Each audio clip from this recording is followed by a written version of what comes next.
Hello guys, good morning. आप सभी को पता है कि आपका टाइम टेबल तो आ चुका है, जो काउंसलिंग का डेट है। हालांकि अभी तक फार्मेसी का यहाँ पे मेंशन नहीं किया ऑफिशियली, बट लेकिन इनका भी साथ में होना चाहिए। फिर भी अगर कोई नोटिफिकेशन अगर आज आ जाता ऑफिशियली तो आपको बता दिया जाएगा। ये वीडियो मेरे हिसाब से काफ़ी इंपॉर्टेंट हो सकता है। आपको कैसा लगा आप एक बार कमेंट सेक्शन में ज़रूर बताइएगा। इस वीडियो में हम बात करेंगे क्या क्या आपको डॉक्यूमेंट लगेंगे एडमिशन टाइम पे, काउंसलिंग की फ़ीस क्या होगी, आपकी एज क्राइटेरिया कितना है, कितने वाले भर सकते हैं। फिर हम बात करेंगे पूरे रूल रेगुलेशन जितने भी हमने आपको वीडियो दिखाए या बना करके हमने आपको जो वीडियो दिया, वो सब का नोटिस का पीडीएफ आप अपने फ़ोन पे कैसे डाउनलोड कर सकते हैं। फिर हम आपको बताएंगे कि आपने अगर कहीं एडमिशन ले लिया और उसके बाद आपको एडमिशन कैंसिल करवाना है तो उसके लिए क्या रूल है, और आज के मीडिया न्यूज़ में क्या क्या है इसके बारे में वो बताएंगे। और नंबर ऑफ़ सीट आपका टोटल जो है किस किस ब्रांच में कितना कितना है उस पर हम बात करेंगे। तो आपने हमारा ये वीडियो देखा होगा, अगर आपने नहीं देखा तो जा कर के आई बटन पे देख सकते हैं। इस पे हमने जितने भी नया नियम जो बना है, ठीक है, जो अपडेट हुआ है, उस पर हमने चर्चा किया है। सारी चीज़ें आपको बताने के लिए कोशिश की है, चाहे वो पीटी हो, पीपीटी हो, पीपीएसटी हो, एमसीए हो, बायोटेक्नोलॉजी हो, आर्किटेक्चरल के लिए हो, इन सब के लिए हमने यहाँ पे डिस्कस किया है। तो देखिए, इस वीडियो को जब हमने बनाया तो यहाँ पे एक पॉइंट आया था कि छत्तीसगढ़ तकनीकी संस्थाओं हेतु प्रवेश नियम 2020 के शेष प्रावधान यथावत रहेंगे। कहने का मतलब ये कि इसमें जो चेंज हुआ है उसके अलावा बाकी का जो रूल रेगुलेशन है वो सेम रहेगा। तो वही रूल रेगुलेशन पे हम बात करते हैं। तो बात करते हैं काउंसलिंग फ़ीस के बारे में। तो यहाँ पे अभी तक ऑफिशियली अनाउंस नहीं हुआ है आपका इस साल का काउंसलिंग का फ़ीस कितना होगा। देखिए, यहाँ पे लिखता है काउंसलिंग फ़ीस विभिन्न पाठ्यक्रमों के ऑनलाइन काउंसलिंग प्रक्रिया में सम्मिलित होने के लिए अभ्यर्थियों को ऐसा शुल्क ऐसी रीति से जमा करनी होगी जैसा शासन द्वारा निर्धारित की जाए। क्लियर है। लेकिन मैं आपको लास्ट ईयर का बताऊं तो 500 रुपये के अंदर था लास्ट ईयर, ठीक है। एसटी, एससी, ओबीसी और जनरल, इनका अलग अलग क्राइटेरिया होता है। 250, 300, 350, 400, इसी के अंतर्गत आपका फ़ीस होता है। तो आप मान के चलिए कि मोटा मोटी 500 रुपये के अंतर्गत होना चाहिए। अब बात करते हैं आयु सीमा के बारे में। तो देखिए, यहाँ पे लिखता है विभिन्न पाठ्यक्रमों के प्रथम द्वितीय वर्ष के प्रवेश हेतु शैक्षणिक वर्ष 1 जुलाई को, कहाँ से ये काउंट करेगा, 1 जुलाई को काउंट करेगा। यहाँ पे पाठ्यक्रम दिया है, ये आपका अनारक्षित के लिए यानी जनरल। फिर आपका ये पूरा आपका एसटी, एससी, ओबीसी आप यहाँ पे देख सकते हैं, इस टाइप से बांटा है। तो बी फार्मेसी, बी आर्किटेक्चर के लिए 30 साल यहाँ पे इनके लिए, ठीक है, 35 साल इनके लिए, 33 साल इनके लिए और 38 साल इनके लिए। इसी प्रकार बात करें पॉलीटेक्निक वालों के लिए या डिप्लोमा इंजीनियरिंग पे, आप पूरा देख सकते हैं, 30 साल, 35 साल, 33 साल, 38 साल। ये मैक्सिमम आयु सीमा है, मिनिमम नहीं है, ये मैक्सिमम है, ठीक है। इससे ज़्यादा नहीं होना चाहिए। डिप्लोमा फार्मेसी की बात करें, डी फार्मा, तो इस पर कोई सीमा यहाँ पे नहीं दिया गया है। फिर आपका एमसीए का बात करें तो 32 वर्ष, 37 वर्ष, 35 वर्ष और 40 वर्ष, ये सब मैक्सिमम है। फिर ME, MTech, M pharma, MBA के लिए 40, 45, 43, 45।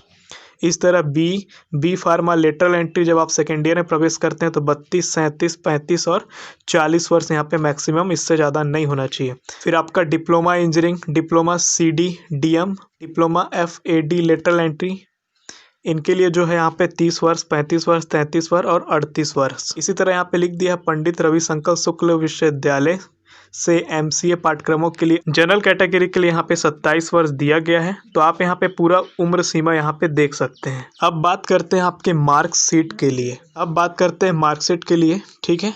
तो क्या क्या मार्कशीट लगेगा भाई आप सभी के लिए। तो लिखता है सभी अभ्यर्थियों के लिए अनिवार्य दस्तावेज की सूची नियम अनुसार है। पहला आपका 10वीं का अंक सूची होना चाहिए या फिर जन्म प्रमाण पत्र। तो पॉलीटेक्निक वालों को तो 10वीं देना ही पड़ेगा। अगर अदर है तो उनको जन्म प्रमाण पत्र देना पड़ सकता है अगर 10वीं नहीं है तो। उसके बाद बोलता है जो आपके में लागू हो, चाहे 10वीं लागू है, पीपीटी वालों के लिए 12वीं लागू है, पीटी, पीपीएसटी के लिए स्नातक है, डिप्लोमा है, आईटीआई है, इसमें जो भी लागू हो उसका अंक सूची आपको देना होगा, ठीक है।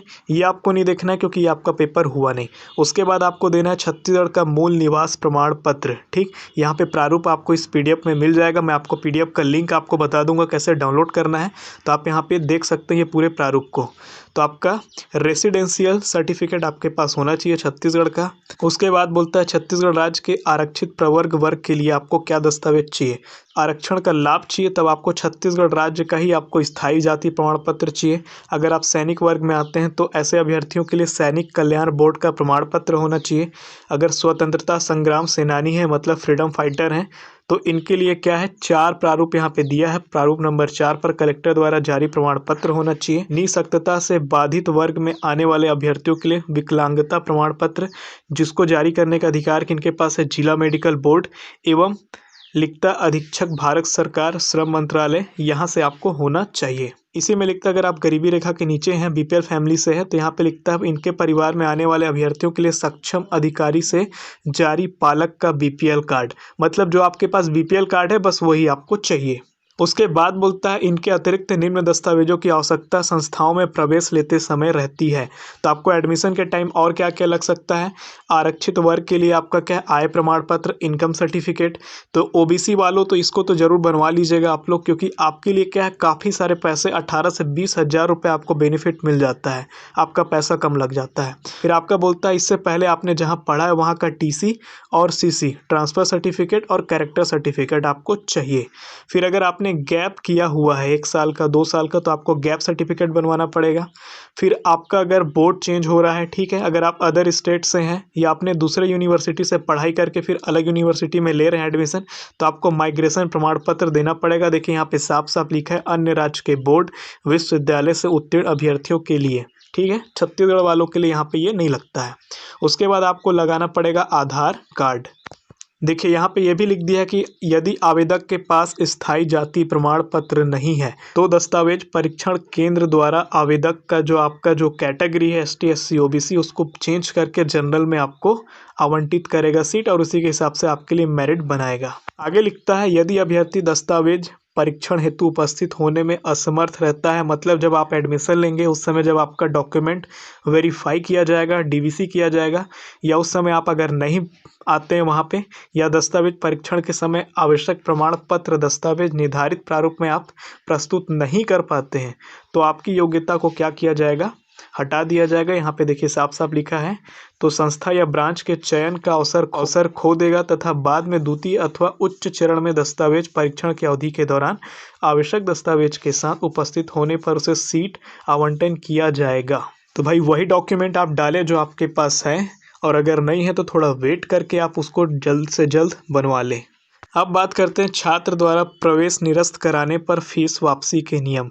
मान लीजिए आपने किसी संस्था में एडमिशन लिया, अब आपका उससे कहीं और अच्छा संस्था में अगर आपका एडमिशन हो गया, तब आपको वो एडमिशन का पैसा आपको वापस चाहिए, एडमिशन कैंसिल कराना है, तब आपको क्या करना है। लिखता है काउंसलिंग के दौरान प्रवेश की अंतिम तिथि से पूर्व अपना प्रवेश रद्द कराने हेतु यदि अभ्यर्थी द्वारा प्रवेश की अंतिम तिथि से कम 5 दिन पूर्व प्रवेश रद्द कराने हेतु आवेदन करने पर बी या फिर D pharmacy, B architecture, MCA, MTech, यहाँ पे जितना पाठ्यक्रम है इनसे 1,000 रुपये काटा जाएगा।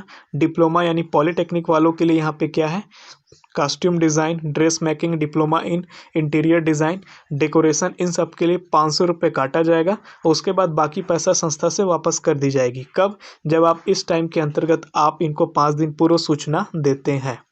आगे लिखता है यदि अभ्यर्थी प्रवेश की अंतिम तिथि से कम 5 दिन पूर्व प्रवेश रद्द करने हेतु आवेदन नहीं करता है, ऐसी स्थिति में अभ्यर्थी फीस वापसी हेतु योग्य नहीं है। तो आप अगर एडमिशन ले लेते हो और अगर जो वहाँ पे एडमिशन का लास्ट डेट जो 5 दिन बचा होता है वहाँ पे अगर आप अपना एडमिशन रद्द नहीं कराते हो, एप्लीकेशन नहीं देते हो, तो आपका फीस वापस नहीं होगा। बात करते हैं पूरे मीडिया न्यूज़ के बारे में। तो देखिए बी के लिए काउंसलिंग 10 से, नक्सल क्षेत्रों के पॉलीटेक्निक के लिए होगी स्पेशल काउंसलिंग 10 से 15 सितंबर तक ऑनलाइन रजिस्ट्रेशन। हमने आपको कल के वीडियो में सारी चीज़ों को मेंशन किया हुआ है। बी में प्रवेश के लिए काउंसलिंग 10 से 19 सितंबर तक चलेगी। फिर आगे लिखता है बी की 12,012 सीटों के लिए 10 से होगी 2 चरणों में काउंसलिंग, जारी हुआ शेड्यूल। तो ये पूरा न्यूज़ आर्टिकल है जो कि हमने आपको कल अच्छे से एक्सप्लेन किया हुआ है। अब बात करते हैं ब्रांच वाइज सीटों का, कितने सीट है। तो यहाँ पे आपको 2 आर्टिकल दिख रहे होंगे। तो देखिए मैकेनिकल में कितना है, 2,311 सीट है। सिविल में कितना है, 2,300 सीट है। कंप्यूटर साइंस में कितना है, 3,159 सीट है। इलेक्ट्रॉनिक्स एंड टेलीकम्युनिकेशन में, जिसको हम शॉर्ट में ET&T बोलते हैं, 1,130 सीट है यहाँ पे। इलेक्ट्रिकल एंड इलेक्ट्रॉनिक्स में 742 सीट है यहाँ पे। इलेक्ट्रिकल इंजीनियरिंग में आपका 1,212 सीट है। इंफॉर्मेशन टेक्नोलॉजी यानी आईटी में आपका 563 सीट्स है। माइनिंग इंजीनियरिंग में आपका 210 सीट है। वहीं बात करें ऑटोमोबाइल इंजीनियरिंग में तो 126 सीट है। मेकाट्रॉनिक्स इंजीनियरिंग में आपका 47 सीट है। एग्रीकल्चर इंजीनियरिंग में आपका 63 सीट है। बायोटेक्नोलॉजी इंजीनियरिंग में आपका 63 सीट है। केमिकल इंजीनियरिंग में आपका 32 सीट है। प्लास्टिक्स इंजीनियरिंग में आपका 63 सीट है। तो टोटल मिलकर के 12,021 सीट होता है, जैसा कि यूनिवर्सिटी द्वारा उपलब्ध जानकारी से यहाँ पे मीडिया न्यूज में ये प्रकाशित हुआ है। अब बात करते हैं कि आपको इन सब का पीडीएफ कहाँ से मिलेगा। तो देखिए, आपको सर्च करना है CGDET काउंसलिंग 2020। जब आप इसको सर्च करेंगे तो आपके पास official website of director of technical education आपका मिल जाएगा छत्तीसगढ़ शासन का। यहाँ पे आपको क्लिक करना है। जैसे आप इसको क्लिक करेंगे आपका ऑफिशियल वेबसाइट इस तरह से ओपन होगा। यहाँ पे आपका नाम लिखा हुआ है, थोड़ा सा आपको स्क्रॉल करके नीचे आना है। फोन को आप अपने डेस्कटॉप मोड पे कन्वर्ट कर लेंगे और इसको ऑटो रोटेट में कर देंगे। तो यहाँ पे देखिए आपका एडमिशन का इन्फॉर्मेशन, नोटिफिकेशन सेक्शन, फिर यहाँ पे नोटिस बोर्ड आपको मिल जाएगा। फिर आप क्या करेंगे, यहाँ पे जो मोर लिखा है इसको आप क्लिक करेंगे। मोर को जैसे आप क्लिक करेंगे आपका एडमिशन इन्फॉर्मेशन यहाँ पे पूरा ओपन हो जाएगा। ये आपका बस्तर और सरगुजा डिवीज़न का जो आपका पॉलीटेक्निक वालों के लिए यहाँ पे दिया है। एडमिशन रूल इंग्लिश में दिया है, एडमिशन रूल आपको हिंदी में दिया है। जो आपका एडमिशन रूल चेंज हुआ है, इनमें जो चेंजेस किए गए हैं 2020 के लिए वो यहाँ पे आपको दिया हुआ है। अब अगर बी के लिए बात करें तो यहाँ पे आपको मेंशन किया है एडमिशन रूल जो आपका पुराना जो अपडेट हुआ था इस साल का 2020 का, यहाँ पे आपको दिख रहा होगा। वीडियो अगर आपको थोड़ी सी भी हेल्प की हो या नॉलेजेबल लगी हो तो वीडियो को लाइक करिएगा। चैनल पर नए हैं तो सब्सक्राइब करिएगा। मिलते हैं किसी नए वीडियो में, तब तक के लिए आप अपना ख्याल रखें।